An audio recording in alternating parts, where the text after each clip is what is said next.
Cause you're listening to Jams and Tea on See the Show on your TV. So we talk about things musically. Cause you're listening to Jams and Tea. Listening to Jams and Tea.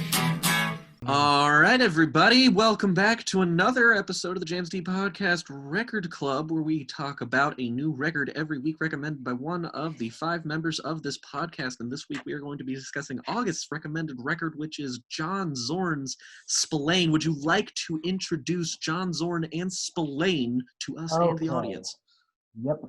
Hell yes. So, John Zorn is a legend, to say the least. The man has his name on somewhere close to 600 albums, be it a producer credit, just performance credit, or be it a record credited to himself.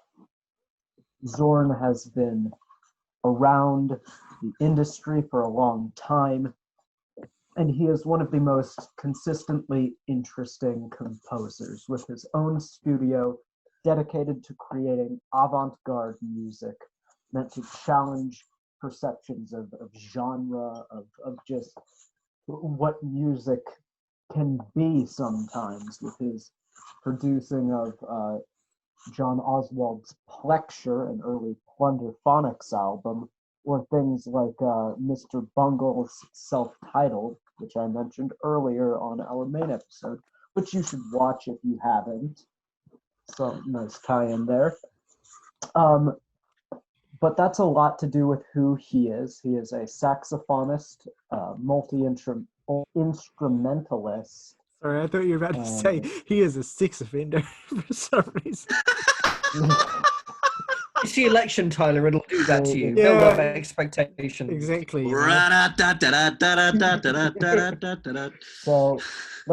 let me give a little backstory for just what this album, the production of it, what it is, because that's always important to a jazz record, although that genre label is very debatable, and I'm sure we'll be getting into that more.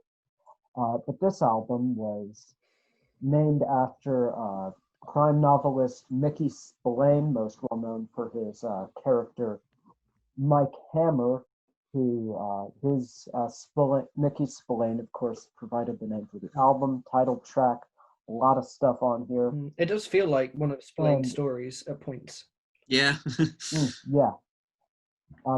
That's what it was kind of meant to evoke. The album was composed exclusively on a series of index cards, small index cards where Zorn would just write out the mood, the atmosphere he wanted to get across. And also, let's not mention the fact that John Zorn is the only person who plays on all 3 of these songs, because every song he hand-picked out musicians to play the parts how he wanted them to be played, people he knew would convey that correct kind of tone he wanted to go there for. And this album having such weird minimal composition, improvisation was really heavily encouraged. Musicians weren't given their traditional sheet music, and so that's the album we're dealing with production wise. So who thinks they can? Who wants to start? I would like to go because if that's all right, because I wrote extensively on this. Yeah, you probably know way more than me about this, so go ahead. Yeah, and I feel like some of the stuff I say about the production and construction and stuff will be stuff you can comment on, all of you, when you discuss the record as well. No, I love hearing you talk about a record. I just wanted to get out some basic background. Yeah, deeffinitely, and that was very helpful because I assumed when writing this that you would establish all that, so it's great. Yeah. Okay, so Spillane kicks off with a woman screaming. Initially and immediately, you are thrown into a dark and dingy and multifaceted storytelling exercise through music. The title track is incredibly impressionistic. Its unique recording method is no doubt responsible for the shifting, progressive feel and the abrupt changes in style. It feels like you are being told some kind of disjointed, fast-moving, twisted noir story with revelation upon revelation, piling atop one another as characters fight, fuck, and die. We get the ongoing narration of a character who I'm pretty sure is intended to be Spillane's lead detective character, Mike Hammer. And interestingly, a voice supplied by the great actor, John Lurie. So shout out to Lurie. Yeah. Oh! He does the voice on this track. And I have some excerpts here from essays on the album, as well as things that Zorn has said specifically about it. And so some of this is stuff that August has already established, but I'll go through it anyway. Zorn, as August said, Zorn used individual file cards or index cards, each of which contained some kind of musical or extra musical information. So in the case of the title track on Spillane, Zorn has described how each card he used related to some aspect of Spillane's work. So it wasn't just like a musical description that he gave the performers. It was actually information about the scene that was being set in terms of the story. So it was each card would relate to some aspect of Spillane's work, Spillane's world, Spillane's characters, Spillane's ideology. Sometimes I wrote out only sounds, for example, opening scream, Route 66 intro starting with a hi-hat, then piano, strings, harp. So he would cue each instrumental contributor. Other times I thought of a scene from a movie like Year of the Dragon, and I wrote scene of the crime, number 1, high harp harmonics, basses and trombone drone, guitar sonorities, sounds of water dripping and narration on top. And he would let his performers then improvise based on those kinds of that kind of information. And you can hear a narrative progression through the music built into its structure. Improvisation is the technique, but the way the sections are linked is not abstract. It's not freeform. It's not loose. It's very clearly linear. And you can actually follow the story being told in the title track in broad strokes. And I'm quoting John Brackett's essay, Some Notes on John Zorn's Cobra here. Zorn's piece is a sort of distillation of all of those elements common to a Spillane novel. An initial crime, Hammer taking the case, probably at the behest of a mysterious and seductive woman who knows more than she is letting on. Hammer pursuing leads throughout the city, bars, strip clubs, and so on. Hammer pursuing criminals in a car chase. And Hammer solving the crime following a shootout as the rain falls over the city, while the jazz and blues meta soundtrack fades into the night. So that's the broad structure. The line in the shootout where he says, the sound was so loud I couldn't tell if the bullet had gone in me. Yeah. It's just, oh my God. I wrote about that moment specifically and how he's just like, maybe you wished it went in you. And he was just like, okay. It fucking makes me laugh so hard. Yeah. It's a really funny album. It's hilarious. Really That's so good. And what's most immediately striking about Zorn's work, not even just here, but just generally, is how brashly virtuosic all of the performers are. August is right, they were hand-picked depending on the needs of each individual piece. They're each given their time to shine on multiple occasions throughout the title piece here. But there are also moments, such as around 18 minutes in, where they all come together in a glorious symphony of groove-driven sound collage.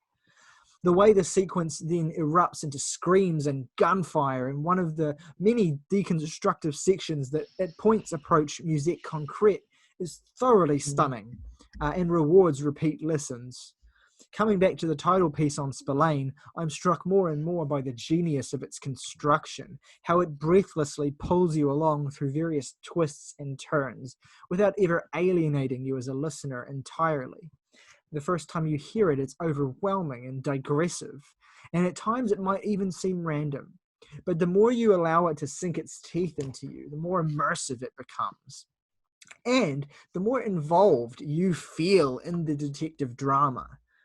The way the sounds surround you, bounce and blare, announce narrative developments without expositing for the most part, is perhaps more involving and immersive than any film or book version of the story could ever be. It makes your imagination work hard, like a book does, while also stimulating your senses and pushing your perception wildly, like a film does. It's just the best combination of these different mediums all together, and it's just amazing how well it works. The other two pieces on Spillane do not approach the virtuosic intensity and polished cohesion of the title track. Is not a slight either, although I think it is noticeable. The grooves and the progressions on Two Lane Highway, which I keep calling Two Lane Blacktop, and I need to stop doing that. Yes, very good movie. The grooves and progressions on that track are more conventional, they're more regular, they're easier to grasp than Spillane, while still being packed with surprises. It is, though, relatively standard blues for the most part, performed with gusto and verve, and particularly worth a shout out to the great guitarist Albert Collins, who smashes that track. Just amazing guitar work. But ultimately, it's less kind of thrilling and boundary pushing than the title track, and it's probably the weakest piece here.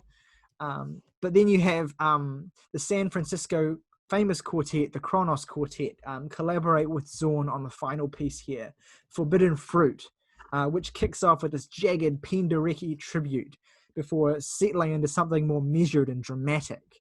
The musical construction and composition of this track, I think, is quite brilliant once you look into it. And I quote, Forbidden Fruit was done to balance the dramatic and narrative style of Spillane and the hot live quality of Two Lane Highway. It's a piece inspired by the death of a Japanese film star, Ishihara Yujiro, in 1987. Zorn felt the urge to write a tribute for him, as he had become fascinated with Japan and Japanese culture after living there. How do you spell the surname of that person? Yujiro, Yujiro. So Zorn wrote Forbidden Fruit as a set of variations inspired by the photograph of Yujiro with his wife and another actor from the set of Yujiro's debut film in 1957. And what Zorn did was he created a set of 12 sound blocks, which are spread out over the entire duration of the piece. So the piece has 60 sections in all, which composed of 4 sets of 12 variations, each with its own theme. And this is all squeezed into 10 minutes. Zorn recalls how he began with a set of cards with these 12 different musical themes. Or, for example, all the players play staccato, all the players play glissandos, all the players play collegnos. 12 themes and variations on those themes, which each of the different musicians, each of the 4 musicians on the track has to play, thus the 60 sections that are all kind of overlapping. First violin plays glissandos, second plays pizzicatos, viola maybe plays collegno, and then the cellist improvises. Zorn said, I worked out 12 different combinations of variants on those 12 themes and made sure that they were combined harmonically so that they worked simultaneously in the piece. And then what I did was added 12 scenes from one of his movies, Kuruta Kajitsu, and orchestrated those scenes as if I was writing the music for the soundtrack to them. So that's a lot of information about the piece, but it's all information that you can't really glean from listening to it. So I felt like it was important information to add. It's very difficult to describe the sound and the impact of Forbidden Fruit on me without simply zeroing in on those different components of its musical construction. In terms of how it sounds to you guys and how it impacts you, I'll leave you to describe that. Though I definitely can tell that the narrative is more elliptical and obtuse than the linear progression of the title track. The vocal contributions of Japanese singer Hitomi Oka are not consistent throughout the piece, but they do help to ground that narrative. And they also give a sense of the feeling that's being evoked at any given time in the piece as a nice counterpoint to the instrumentals. And knowing that the piece was orchestrated and constructed around 12 scenes from a film helps to give a sense of the construction and the way that the whole thing is intended to come together. But the piece, I think, is best interrogated repeatedly by the listener, just listening to it over and over and over and trying to unpack all these different sections and themes. Again, the same way that I would recommend taking the title track apart. But overall, the album is a broad canvas which highlights many of Zorn's skills and his musical interests as a composer. And as such, I think it's a really strong introduction to his work. It's no Naked City, which I mentioned in the previous episode is one of the most staggering records I've ever heard. That's a consistently blistering, violent, and heavily groove-driven album. But this is still an idiosyncratic and delightful slice of Zorn's creativity, his compositional talent, and his mastery as an orchestrator and a band leader.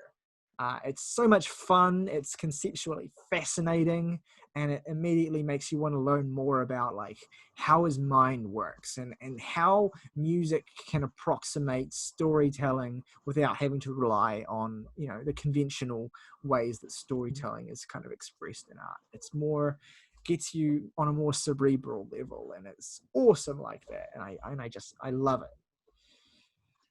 Sure. Well, sure. Can I go next? That's right, lads. Sure.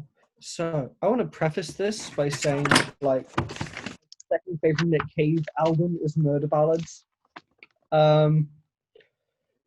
which I feel a kinship for obvious reasons.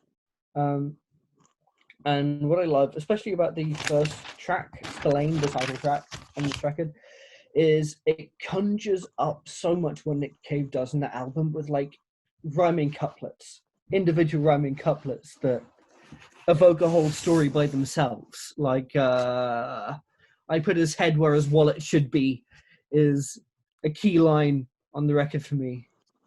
And I also think this record's place in the tradition of people who make jazz is interesting because it has moments that feel like jazz. Very few, I would argue.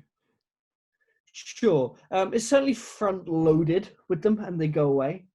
There's like almost this moment very early in the title piece where I think Zorn gestures at jazz with his saxophone, and then he kind of like just never really goes there again, and it's kind of like a tease. Sure. And I kind of find that amusing. But it does also definitely feel like a record made by someone who loves jazz, in the way that it honors what I sort of grown to find a tradition in the genre of keeping on reinventing what the genre is and what you do as a musician who makes that music. That is what I've really gravitated to about jazz. There's so many albums that just do that. It's like, this is what we do as musicians who make this music, and we're going to now do something completely different. But that being said, there is a jazz moment early on that took my fucking breath away, where it sort of takes that really big band nightclub jazz swing vibe with huge blaring trombones that you might expect from like a cabaret nightclub almost, and does that. And the way it does it with such bravado took my breath away. I do also love Two-Lane Highway. I understand your reservations about that song, but I love the feel for it so much. It has a really beautiful vibe, and towards the end, almost going into horror soundtrack territory in a way that feels bigger on the last song, Forbidden Fruit, with its ominous strings, felt like almost a contemporary horror soundtrack, which I loved. And at the end, it almost feels like an Ennio Morricone score for a giallo, like a score for Bird with the Crystal Plumage, with those really haunting vocals and light strings. It's just so beautifully done. As like, if the first half is so narratively there, it becomes so much more about telling that story instrumentally. Although it does the story instrumentally beautifully in the first song, it's like a slow transition, and it's so beautifully done. And what I think I will say about the whole album is a sense of place is always there. The sense of narrative cohesion even though it's done with such freeform, the style is always there. You always know exactly how you're meant to feel, and it's done with such evocativeness, and it changes gears so quickly, and it never feels like you're being thrown off. It's just a real virtuosic piece of composition and music playing, and instrumental chemistry. I know this review's short, but I think it captures what I think really well, which is that they set out to do a thing that could so easily go wrong, and they did it so well. That's all I really have to say, but I think I did it justice with few words. Yeah, I liked a lot of the comparisons you made and the comments. Yeah, Thank you. very good.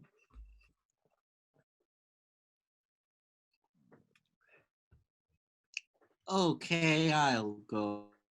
Go. I think it's interesting that nobody has brought this up yet, or maybe I'm just making a terrible comparison that I am about to be laughed at for, but the obvious point of comparison for me anyway while listening to this was Tom Waits.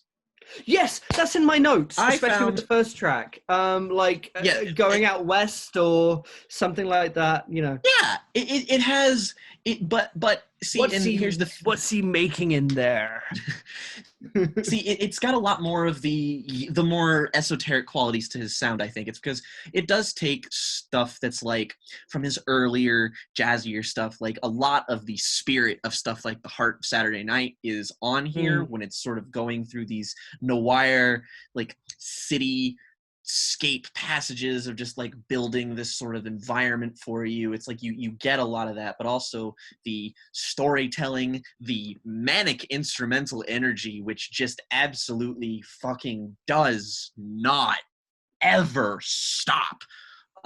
It does slow down a bit in the middle section of I believe it's Two-Lane Highway. Yeah, Two-Lane Highway, which I don't know like what versions like of this album people listen to, but the version that I listen to has the title track, and then Two-Lane Highway is broken up into two pieces, and then the end is Forbidden Fruit.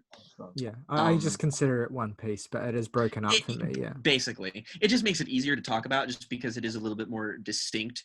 Two-Lane Highway, both segments of it are distinctly a little bit more slow, and then Forbidden Fruit just sort of has this sort of pulsating quality to it. It's like an instrumental call and response on Forbidden Fruit. I think the way I describe it here, I do have like sort of a track by track thing, but the way I describe it is that Forbidden Fruit is like listening to the apex and height of what each instrument is capable of doing, and then immediately taking that instrument and beating the shit out of it until it breaks. And I don't know why that is so just like immediately compelling to me, but it's just like this, as Tyler said, like this virtuosic display of instrumental prowess, and then immediately it's just like audio of someone taking a clarinet and just being like boom, boom, boom, and just breaking it and then throwing it away, and then something else comes in, and it's just like there's something so idiosyncratic about that I find really compelling to listen to, especially when it serves as the ending piece to all this, because I feel like it's sort of this like a perfect bookend to a musical experience like this. But it does begin, as said, with the screaming vocals, and just immediately it's just like it's really shrill and kind of real sounding. Like it's not like an over the top like noir, like a theatrical kind of like it's like and you're just like whoa, all right. Yeah, it's more like a slasher. Yeah, like it's a horror movie, and it's like it just sort of reflects. Or even the best of meeting point. Again, I referenced Shally beforehand. That's the best meeting between noir and slasher, and the screams are very similar to what you'd find like a Sergio Martino slasher. You know. Yeah, it's like it's reflective of the content later too, and how like brutal and whiplash inducing it is. It's sort of starts off with these playful light pianos and a bluesy guitar and a drum lead, and then like just fucking incredible moment so early on just immediately blooms into this like really lavish and fun passage, and then just becomes fucking noisy chaos with samples of dogs and city life, and it's fucking nuts.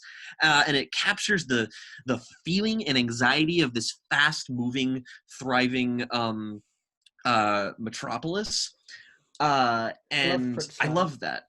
It's like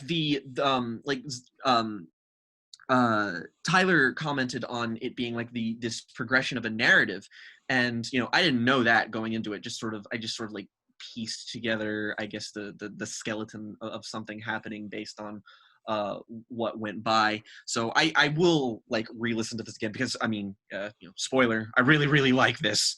But I'm excited to revisit it with that sort of context, just because it feels like the more direct storytelling pieces also just sort of serve to add to the mood of the piece, to the world building, because above all else, it builds an environment more than anything else. It is a musical, like, three-dimensional world that I feel I can walk in, which also I feel like has a lot in common with Tom Waits, and that he has all of these passages in his albums that build this very specific portrait of this very specific musical idea.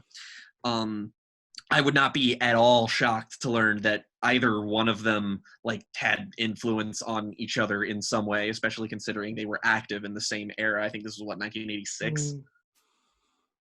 So this is like 7. 1 year up, but yeah, same difference. And then of course you have like the fucking creepy voice sample guy talking about killing dudes. Sounds really seedy. It's got this melancholic backing to it.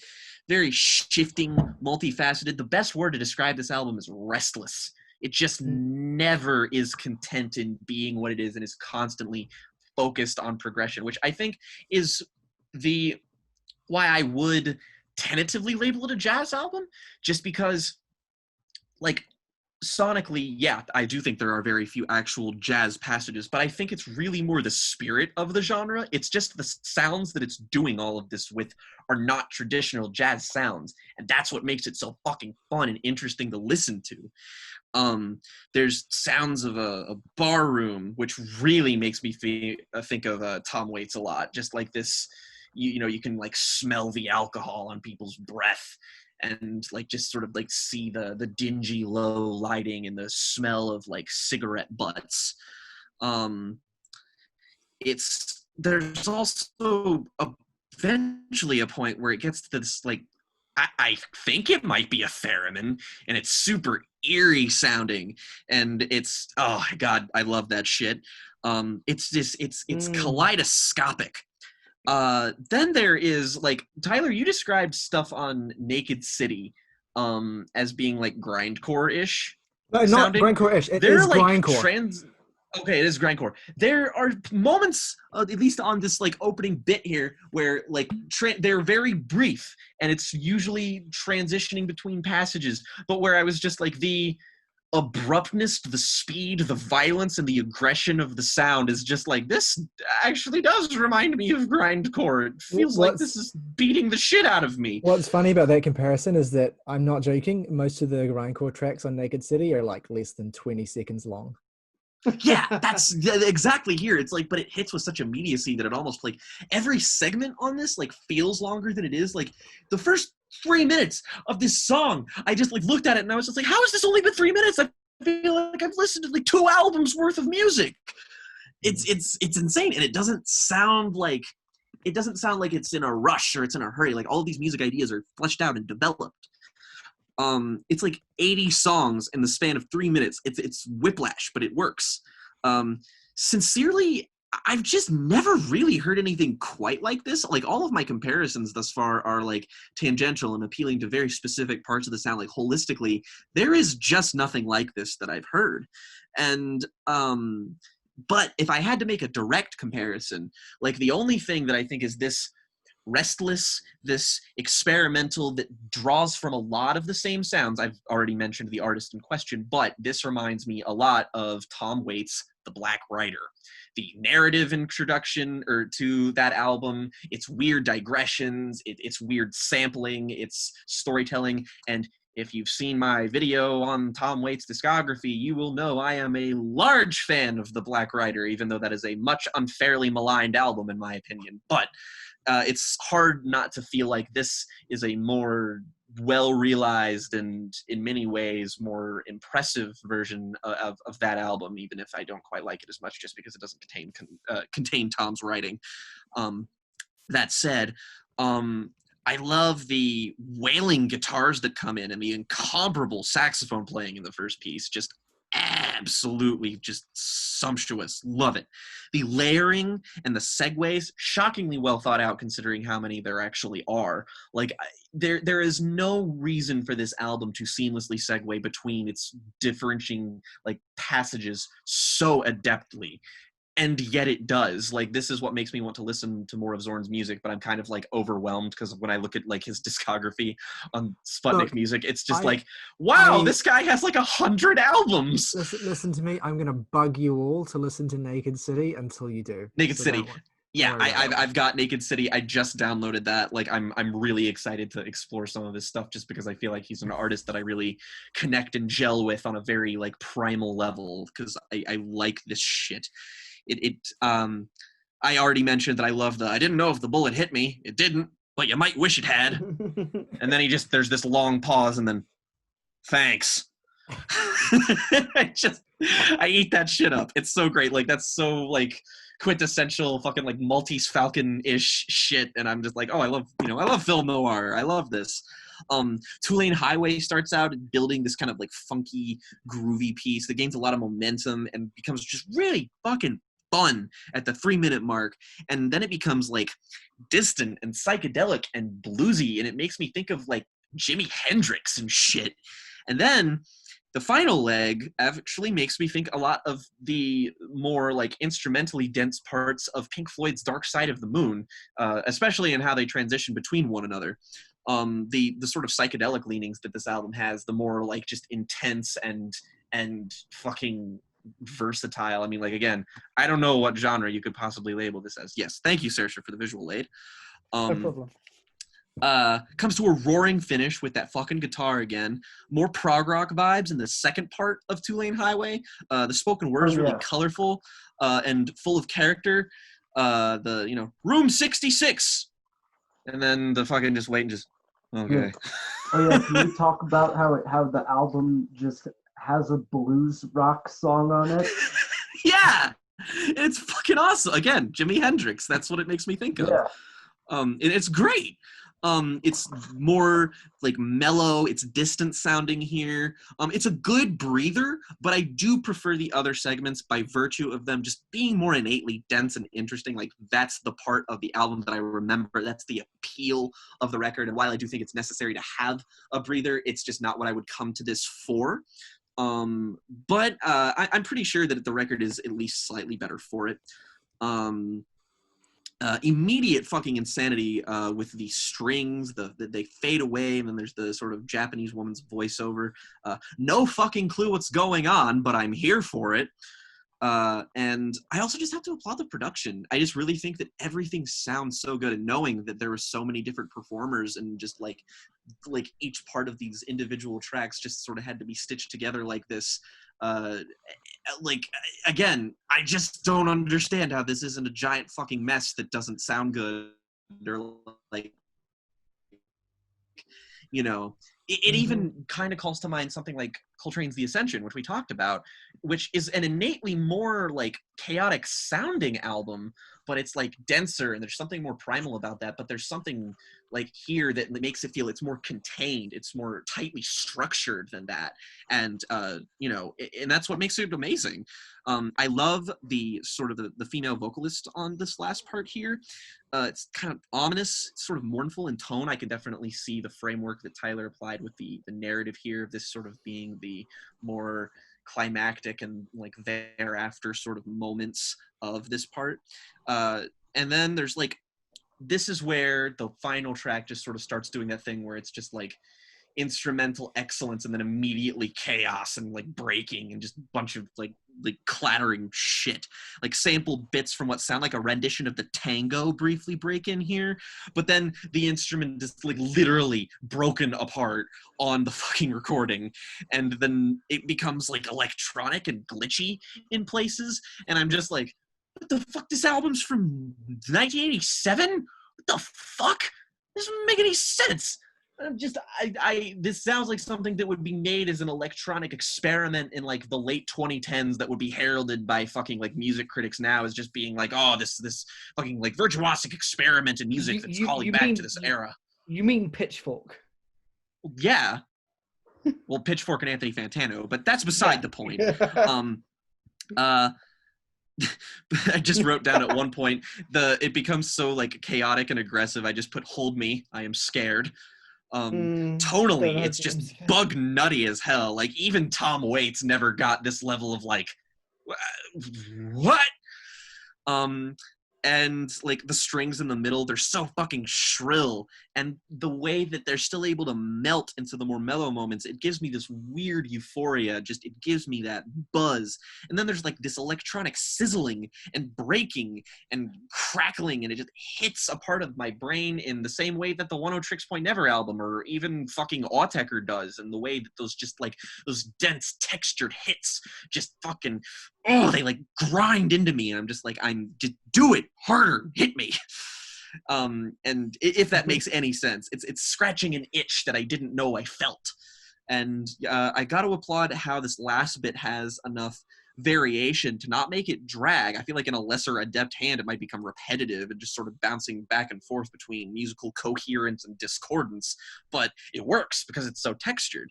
And I just love how eerie and kind of quiet the ending is. It's just sort of perfect to all of that, the rest of the record. It's so cinematic and dense and fun and interesting, and it's just immediately like, while I was listening to it, I was like, this is like, of course August recommended this. I get why this makes complete sense. Yeah, it's great. But I love it. Yeah. So I suppose I'll close us with a few brief thoughts, because I think everyone's done a pretty great job dissecting a lot of just what makes this such a compelling record to listen to. That sense of storytelling, that just overwhelming instrumental presence on it. It's such an easy album to like listen to actively and passively, because it's a record that just demands you give attention to it. Like there's always something going on to hook you into just the layers of stuff here. And an element I feel has not been kind of we've mentioned it, but I don't think it's gotten the credit it deserves, is just the fact that this album has such a good sense of humor. Like it is not, it's taking itself seriously to a degree, but it isn't stone faced. It's having a fun time with itself, and I think a lot of that is apparent in the narration, as has been kind of addressed, but I think also the instrumental stuff is also really just kind of playful and energetic and fun. Like particularly a moment that comes to mind is when on the closing bit to the second part of Two Lane Highway, where the vocalist there is going, well, do, and then you've got the electric guitar syncing up with him. That part I just find so lovely and fun to listen to. It's just got such a great kinetic energy, and I think, as Jake made a great point of, like, there's like, you feel like there's hours of music within just minutes of what you're hearing. It's also so dense and layered, and just such a three-dimensional album. You've got these, you can smell the bars the characters are in. You can smell the shitty hotel the characters visit. And yeah, just the like fusion of like blues, and there's even like some turntablism and like hip hop stuff on here, which it's just mind-boggling how this can all be crammed into this 54-minute record that doesn't fall flat on its ass. It's just God, just so engaging. What a lovely album, and lovely in that you don't want to get shot by the characters in it. Lovely. I love. No, fantastic. Three favorite tracks. Let's not. Let's just yeah. All three of them. Does anyone want to shout out their favorite piece, or I don't know? Ooh, The opener. Yeah, that's- think Yeah, I was gonna say the opener is probably my favorite too. yeah, me too. It's just it's great. Cool. I mean, yeah. And for as thing is, even for as great as the opener is, it's like it's not the entire thing here. Like on a lesser album, you would just, even if they got the opener to work like it did, you could just, like, the last 27 minutes would just be a lot of filler, but Yeah. here it's all. Well, what's impressive about it is the fact that these are kind of three disjointed pieces that, like, aside from the technique used to compose them, they don't really have much to do with each other. I mean, like, the album's called Spillane, but really, like, the first track is the only one that's really about Spillane. But the whole thing still works because there's a cohesion to the sense of the way that it's created and the approach to musical composition that Zorn uses, and that makes it work. Yeah, just how cinematic every piece feels too. Yeah, absolutely. Novelistic. Another interesting thing to note that is probably going to make some of you laugh is that the title track on here, Spillane, also appears on a later release by Zorn alongside a similarly composed composition called Godard, which is a tribute to the filmmaker. Oh, yeah. Oh, fuck off! No. I've heard of that. Zorn says that Godard's That one of his biggest influences as an artist. So Not that's shocking. An interesting shocking at all. little detail. I'm not shocked, but also I like this more than any Godard film I've ever seen. I don't care. It doesn't matter. It's just an interesting point of context for Zorn as an artist. Not understandable, but like my favorite Godard film so far is probably Alphaville. I see the comparison. Yeah. Anyway, Okay. I just thought that was a cool detail. It's good detail. I had read about that, and I was hoping you might bring it up. Look, Alpha was really good. It has some amazing style behind it. Go watch it. Yeah. So let's do ratings then. Yeah. Rating. August, you go first. Why not? Well, obviously, we know what my favorite tracks are. We know what everyone's favorite tracks are. So I'm gonna give this a scissors out of 10. No, Okay. 8.5. 8.5. Yeah, boy. Beautiful. Yeah, boy. Lovely album. Okay, I'll go next. Just to continue the chaos. My rating is, it's a very good album. I give it a solid 8 out of 10. Nice. Do you want to go next, Jake? Yeah, I like August. Also give it an 8.5 out of 10. Nice, and so do I. Whoa, low standard deviation, Batman. Damn. Not like we didn't just give Ariana Grande's 3 3s and a 4. Mm-hmm. Yes, so that. Yeah, but I don't remember so much about that album. I don't even remember what I gave it. That has That's an average of 8.4. Yeah, we've which given is 8.4s. Sorry, I was going to say John Coltrane's Ascension and Swan's A Glowing Man. And Miller Mountain Goats Tallahassee. We have, which is my second favorite album by them. Yeah. And it's also the most successful one. Next week is Morgan's recommendation. He's not here. Yeah, Morgan's recommendation. It's not just a Morgan core record, though. Oh, no. It's a record that is close to many, if not all of us. Opeth. I know I recently listened to it for the first time and loved it. Yeah.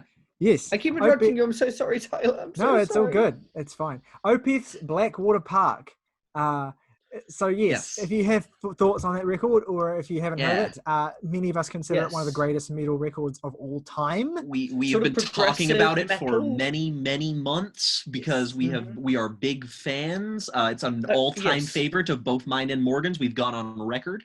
Yes. I would also say, having listened to it recently, it is a surprisingly accessible and diverse record. So if you don't consider yourself a metal fan, I consider myself one. But if you don't, this is a record you'll probably still enjoy. It's a great gateway into 100%. Prog metal. It's awesome. And it's considered the band's best by many, so we will get into all of that. It is a dense album. There's a lot to talk about. Mm-hmm. Yes. Right. Yeah. So, As always, rock over London, rock on Chicago, Empire State Development Services, I Heart NY.